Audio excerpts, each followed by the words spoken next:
함께 나눌 하나님의 말씀은 에스겔 41장 말씀입니다.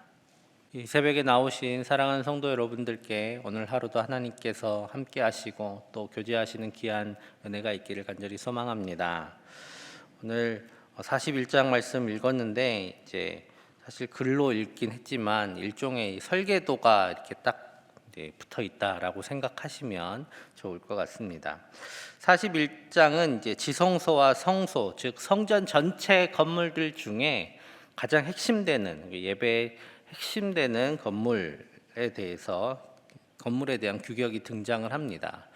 이제 여기가 바로 이제 예배의 처소, 일종의 이제 신전이라고 할 수가 있겠죠. 다른 것으로 생각하면 우리가 신전이라고 하면 떠오르는 여러 가지 이제 이미지들이 있을 겁니다. 여러분 이제 그리스 신전 하면 늘 떠오르는 게 이렇게 기둥 많이 세워져 있는 그 대리석 기둥 높이 세워져 있는 건물, 직사각형의 건물 아마 TV에서 보신 적 있을 겁니다. 파르테논 신전이라고 하는데요. 파르테논 신전이 어느 정도 크기인지 저도 안 가봐서 잘 모르지만 이 규격을 누가 찾아놨으니까 폭이 30m, 길이가 70m 되는 그런 크기입니다.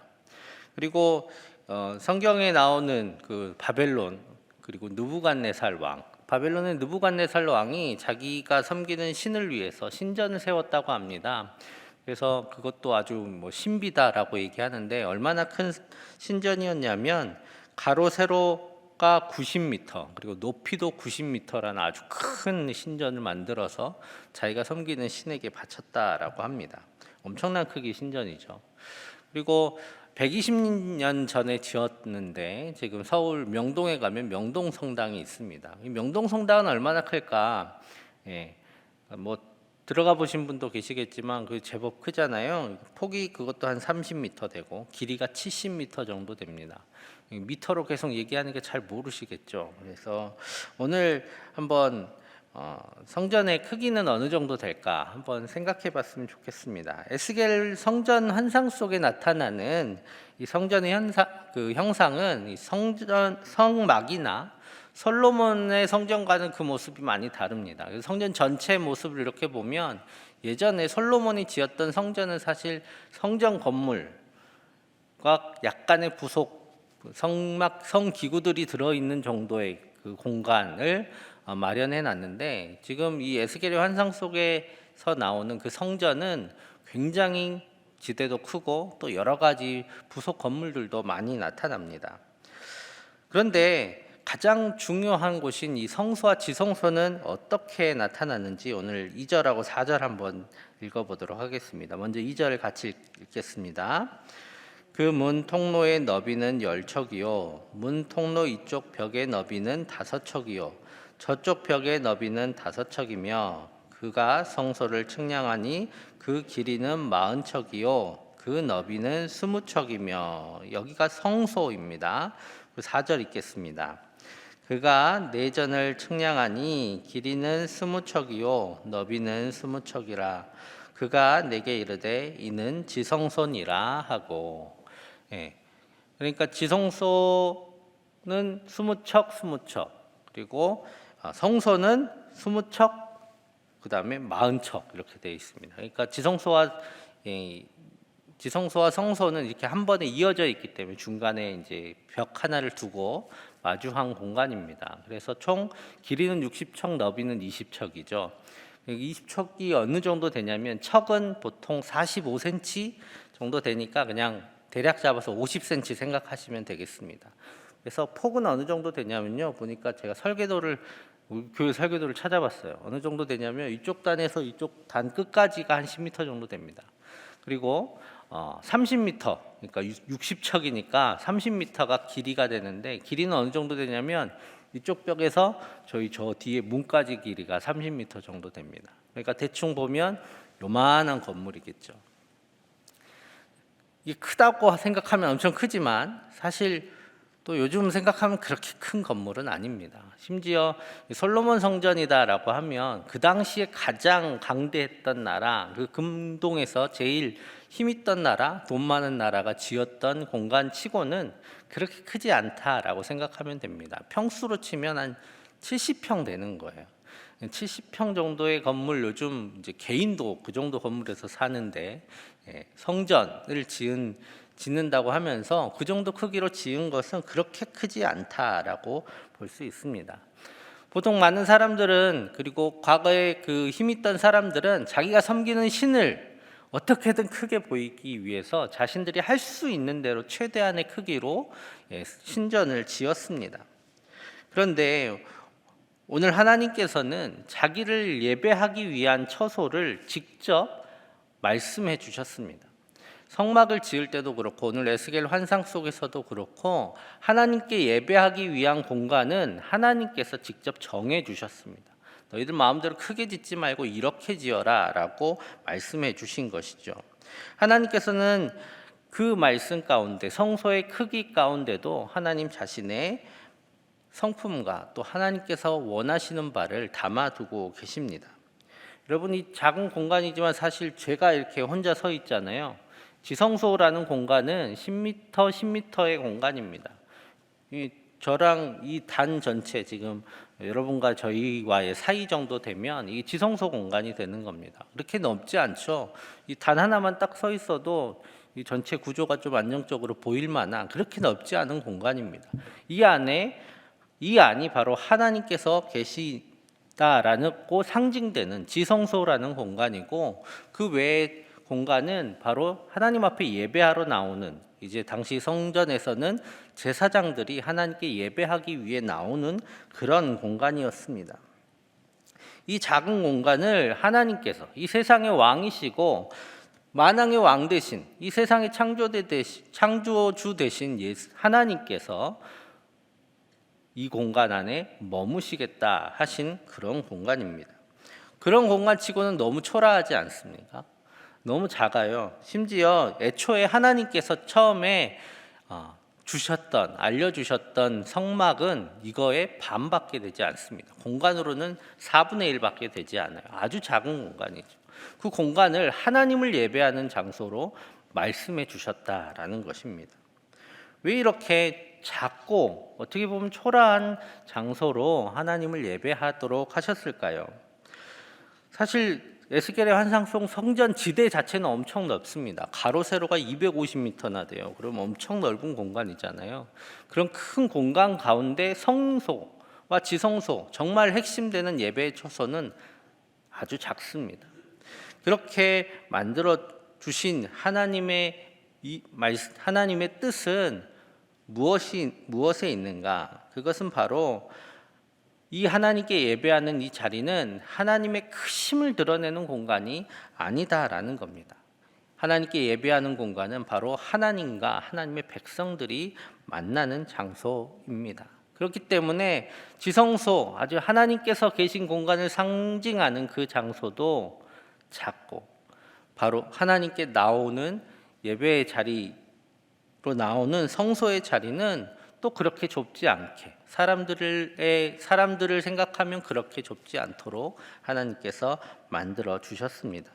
우리는 성전을 통해서 무엇을 볼 수 있냐면, 우리를 위해서 자기 자신을 낮추시는 하나님을 바라볼 수가 있습니다. 그래서 하나님은 이 작은 공간 안에 자기가 임하겠다라고 말씀하여 주십니다.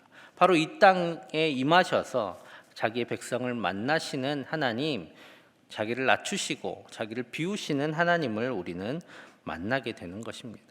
우리를 위해 자신을 내어주실 만큼 우리를 사랑하시는 하나님이 바로 이 성전 공간 안에 드러나 있습니다. 그리고 하나님께서는 우리를 만나시기 위해서 그 작은 공간 안에 임하시고 또 자기의 백성을 부르고 계십니다. 그것이 바로 예배의 자리다라는 것입니다. 하나님께서는 그만큼 우리를 만나기를 원하고 계십니다.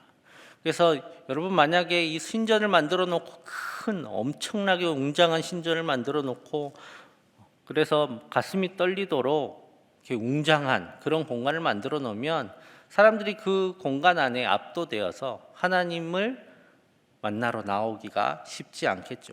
하나님께서는 이렇게 작은 곳에 자기를 스스로 낮추시고 자기 백성을 부르고 계십니다. 거기에 더해서 이제 성소와 지성소 사이에는 지금 오늘 성막 안에는 큰 벽, 이제 성전의 환상 속이기 때문에 벽이 있었고, 실제 성전 가운데서는 휘장이 있었습니다. 휘장이 있어서 지성소와 성소를 가르고 있었는데, 예수님께서는 친히 십자가를 통해 그 휘장을 가르시고 이제 하나님과 사람 사이의 모든 가로막힌 죄의 벽을 무너뜨리셨습니다. 그리고 하나님께서는 안 그래도 작은 자기 처소에서 벗어나셔서 이제 더 작은 우리 가운데 찾아오셔서 우리 안에 거하고 계십니다. 이게 바로 하나님께서 우리를 얼마나 만나고 원하시고, 또 하나님께서 얼마나 우리와 교제하고 동행하기를 원하시는지 나타내는 아주 중요한 말씀들입니다. 우리가 성전되었다라는 것은 하나님이 우리 안에 계시다라는 것을 넘어서 하나님께서 우리와 그렇게 만나기를 원하고 계시는구나라는 것을 아는 귀한 말씀입니다. 그렇기 때문에 그렇게 우리를 만나시기로 작정하셔서 자기를 낮추신 그 하나님을 우리는 바라봐야 합니다. 여러분, 아무리 성전 안에, 그 작은 성전 안에 하나님이 계시다, 임하셨다라고 해도 이스라엘 백성은 그 하나님께 나아가지 못해서 결국 하나님을 만나지 못했고 하나님을 잊어버렸고, 그래서 하나님을 떠난 백성이 되었습니다. 마찬가지로 우리 안에 하나님이 계시다, 그렇게 우리를 사랑하셔서 만나기를 원하신 하나님이 계시다 해도 우리는 늘 하나님을 느끼면서 살지는 못합니다. 우리 안에 계시다 할지라도.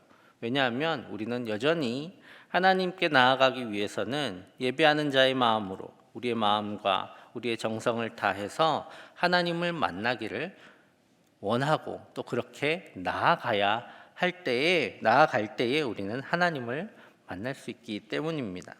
그래서 우리가 늘 기억해야 되는 거, 하나님께서 우리 가운데 계시고 그 하나님을 만나기 위해서 오늘도 우리의 마음을 다해서, 우리의 정성을 다해서, 우리의 온 의지를 다해서 하나님께 나아갈 때에 우리는 우리 안에 계신 하나님을 만나게 될 것입니다. 오늘 하루도 하나님 우리와 함께 계심을 기억하고, 또 그 하나님을 찾고, 또 그 하나님과 동행하고 교제를 누리시는 저와 여러분들 되시기를 간절히 축복합니다. 오늘 에스겔의 성전의 환상 속에 나타나는 또 독특한 점이 하나 있다면, 우리가 익히 알고 있는 성전에 많은 기구들이 있습니다. 그 기구들에 대한 이야기들이 나오질 않습니다. 성전에 기구들이 많이 있습니다. 그래서 원래 성전에는 하나님께서 언약궤도 만들라고 하셨고, 또 금 향단, 향을 피우는 향단도 만들라고 하셨고, 진설병이라고 하는 떡, 하나님 앞에 드리는 떡을 차리는 상도 있었습니다. 그리고 한쪽에는 촛대도 있었죠. 이게 성소 안에 있는, 지성소와 성소 안에 있는 이제 중요한 성물들이었는데, 오늘 그러한 이야기들이 없고 또 새로운 성물 하나가 등장하게 됩니다. 22절 말씀 우리가 같이 읽겠습니다. 22절. 곧 나무 제단의 높이는 3척이요 길이는 2척이며 그 모퉁이와 여면을 다 나무로 만들었더라. 그가 내게 이르되 이는 여호와의 앞에 상이라 하더라. 아멘. 나무 제단 높이가 3척이니까 한 150cm 정도 되고요.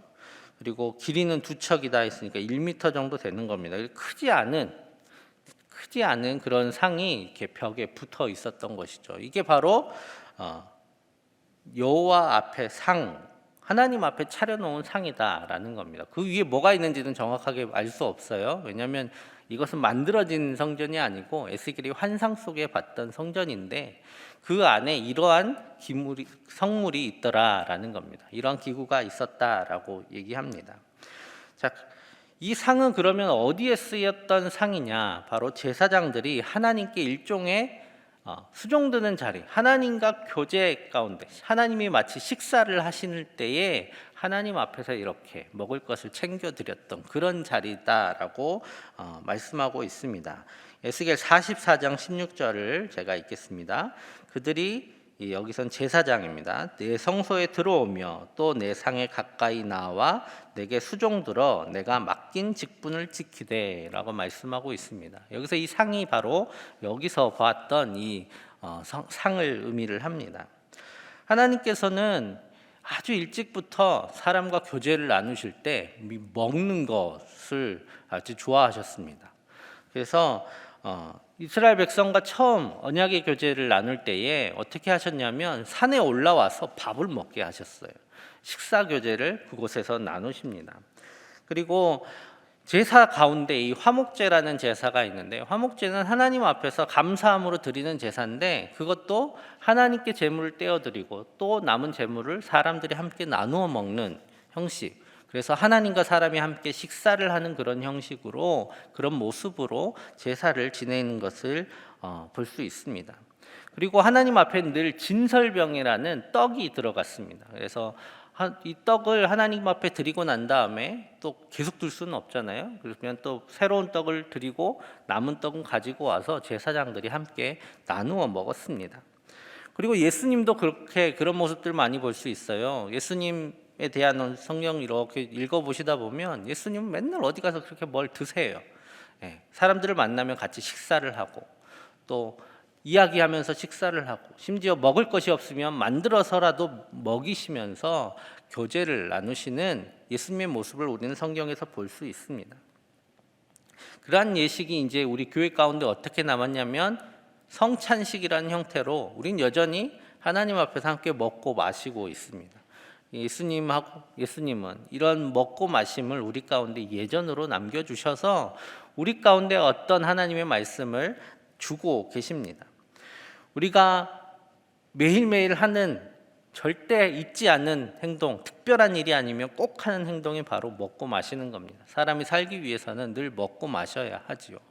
하나님 앞에 상을 차리고 하나님과 먹고 마심의 상징을 그 가운데 두셨다라는 것은 우리가 매일매일 먹고 마심처럼 하나님과의 교제도 그렇게 행해져야 된다. 우리는 그런 일상 가운데 하나님을 품어야 된다라는 하나님의 말씀이기도 합니다. 이스라엘은 이런 예식을 오해했어요. 하나님 앞에 이렇게 해야 돼라는 예식으로만 생각을 해서 어떤 예전을 만들고 거룩한 행위로 그것을 만들어 버려서 이것을 하면 되는 거다라고 이해해 버렸죠. 그래서 정작 자신들의 삶 가운데는 하나님을 끌어들이지 못했습니다. 그래서 하나님을 잊어버리고 하나님을 오해하고 그렇게 하나님을 떠나가 버렸던 것이죠. 우리도 하나님께 드리는 우리 예배를 거룩한 어떤 행위로 생각해 버린다면 우리는 특정한 시간, 특정한 때에만 하나님 앞에 나와서 이러한 일들을 행한다라고 생각해 버릴 수 있습니다. 하나님을 우리는 거기서만 만난다라고 생각해 버릴 수 있다라는 거죠. 오늘 하나님께서는 우리가 매일매일을 먹고 마신 같이 우리의 일상 가운데 하나님이 늘 함께 하시고 하나님께서 말씀하고 계시고 또 그 하나님의 말씀을 따라서 살아가기를 원하고 계십니다. 그래서 우리는 이곳에, 이 자리에, 이 시간에 하나님과의 만남을 한정해서는 안 됩니다. 우리를 끊임없이 부르시는 그 하나님께 응답해서 우리의 매일의 일상 가운데, 매일의 삶 가운데, 매일의 순간 가운데 하나님을 모시고 그 하나님과 교제하고 또 하나님의 말씀을 묻는 그런 우리의 신앙생활이 될 때에 우리는 더욱 깊이 하나님과 교제하고 또 하나님께서 기뻐하시는 뜻을 이루어 갈 수 있을 것입니다. 그리고 그 가운데 우리는 더욱 하나님을 사랑하게 될 것입니다. 오늘 하나님께서는 매일매일 우리의 일상 가운데 찾아오셔서 하나님의 뜻을 따르고 또 그 하나님을 기억하고 교제하고 감사하며 살아가기를 원하고 계십니다. 그런 우리가 되기를 간절히 소망합니다. 오늘 우리를 위해서 하나님께서는 작은 초소를 우리 가운데 허락해 주시고 자기를 낮추셔서 그곳에 오셨습니다. 이제 그곳에 오셨던 하나님께서는 이제 우리 마음 가운데, 우리 가운데 찾아오셔서 우리와 교제를 원하고 계십니다. 우리의 일상 가운데 오신 그 하나님을 우리는 그냥 두지 말고 그냥 홀로 두지 마시고 늘 그 하나님과 교제하고 그 하나님을 찾고 그래서 더욱 사랑하는 이 귀한 하루가 되시기를 간절히 축복합니다. 오늘 시간 함께 기도하겠습니다. 우리가 하나님을 더욱 사랑하고 또 그 하나님과 교제하고 또 매일매일 매 순간 하나님을 예배하는 우리가 되게 해달라고 위해서 함께 기도하시고 또 지금 미얀마 땅에 많은 사람들이 죽어가고 있습니다. 하나님의 뜻을 위해서 또 마땅히 누려야 될 자신들의 권리를 위해서 싸우고 있는 미얀마 땅 가운데 하나님의 평화가 임하게 하여 주시고 하나님의 뜻이 이루어지게 하여 주옵소서. 위해서 기도하여 주십시오. 그리고 지금 백신 접종 중에 있는데 백신의 부작용이 없도록 하나님께서 도와주시고 이 코로나19로부터 우리를 구원하여 달라고 우리 위해서 함께 기도하시고 우리 나라와 그리고 우리 각자의 모든 삶을 위해서 함께 기도하겠습니다. 사랑의 아버지 하나님 감사합니다. 하나님께서 우리를 사랑하셔서 자기를 낮추시고 우리 가운데 나타나여 주심을 감사합니다. 주님의 임재 가운데 우리가 늘 나아가게 하기를 원합니다. 주님 우리를 붙들어 주시고 주님께 더욱 나아가며 주님과 교제하며 그래서 주님을 더욱 사랑하며 그래서 매일매일 매 순간이 주님께 예배하는 순간이 될 수 있도록 주님 인도하여 주시옵소서. 우리가 하나님을 교회에서만 어떤 건물에서만 어떤 순간에만 찾는 것이 아니라 우리의 삶 가운데 찾아오신 그 하나님을 매일 매 순간 누리게 하여 주시고 그 하나님과 교제함으로 그 하나님의 음성에 귀를 기울이므로 하나님께서 기뻐하시는 삶을 살게 하시고 또한 하나님과 깊은 사랑의 교제를 나눌 수 있도록 주님 우리를 인도하여 주시옵소서. 아버지 하나님 미얀마 땅을 기억하여 주시옵소서. 그 땅 가운데 평화가 임하기를 간절히 소망합니다. 주님 악한 세력들이 불안하게 하여 주시고 또 주님 그 땅 가운데서 마땅히 자신들이 누려야 될 권리를 위하여 투쟁하고 또 목소리를 높이고 있는 그 땅의 백성들을 불쌍히 여겨주셔서 하나님 그 마음을 보시고 또 그 모든 이들을 돌보시고 주님만 도움의 손길들 또한 허락하여 주시옵소서. 그 땅 가운데 주님의 평화를 허락하여 주시옵소서. 아버지 하나님 귀한 백신 허락하여 주셔서 또 이 병에 싸워나갈 수 있게 하여 주시고 감사합니다. 백신 가운데 부작용들이 없게 하여 주시고 또 이 백신을 통하여서 또 여러 노력들을 통하여서 코로나19로부터 벗어나 우리 구원받게 하여 주시옵소서. 사랑의 아버지 하나님 우리를 찾아오셔서 우리와 만나기 위하여 자기를 낮추신 주님을 이 시간 다시 바라봅니다. 그 하나님을 만나고 또 교제하고 또 더욱 사랑하는 우리 모두 될 수 있도록 주님 인도하여 주시옵소서. 오늘 하루의 삶도 매 순간 주님을 찾고 주님께 묻고 또 주님과 교제하는 귀한 시간 되게 하여 주시고 그래서 우리의 일상 가운데 주님을 모시는 우리 모두 되게 하여 주시옵소서. 미얀마 땅 가운데 주님의 평화를 허락하시기를 간절히 소망합니다. 더 이상 폭력과 살인이 멈추어지게 하여 주시고 또 그 땅 백성들이 원하는 것들 하나님의 뜻에 맞다면 주님께서 허락하여 주시고 또 많은 도움의 손길도 허락하여 주셔서 그 땅 가운데 하나님의 평화가 임하게 하여 주시옵소서. 백신을 허락하여 주심을 감사합니다. 부작용이 없도록 주님께서 함께하여 주시고 이 질병으로부터 우리를 구하셔서 다시 평안한 일상을 허락하여 주시옵소서. 오늘 하루의 모든 삶도 주님께 올려드립니다. 주님께서 인도하시고 또 보호하시고 함께하셔서 주님으로 인해 늘 감사와 기쁨이 넘치는 귀한 하루 될 수 있도록 주님 함께하여 주시옵소서. 모든 것 주님께 올려드리오며 예수님의 이름으로 기도드립니다. 아멘.